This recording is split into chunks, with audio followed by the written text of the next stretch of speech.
Manam īpašam cilvēkam jau kauli veci un līķi, tomēr viņš tik un tā tos katru rītu pirms dodas staigā izdancina. Mati sirmi nes, cik daudz bija uztraucies. Krokas sejā kā locīti origami rāda viņa emociju vēsturi. Viņš ir mana tēva tēvs, mans vecstāvs, mans īpašais cilvēks. Jau no mazām dienām viņš bija klāt, un jau no mazām dienām mēs sadraudzējāmies. Neskatoties uz viņa kuplajām briesmīgajām ūsām, es pieradu pie viņa. Kad vēl mazai kājas nevaldīja, es klausījos viņa dziesmas.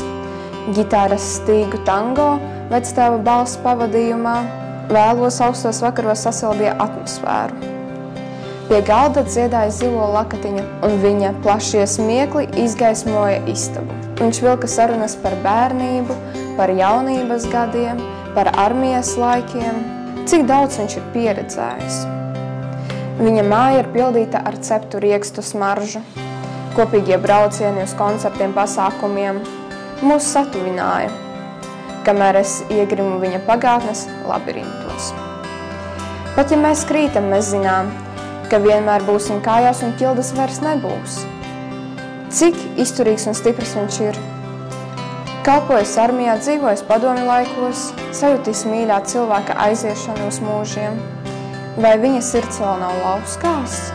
Cik ņipras viņš ir. Mana atmiņas mozaīka ir miglā, bet tāpat tā ved piedzīvojamos un zināšanās, ko ir dāvājis sirmais īpašais.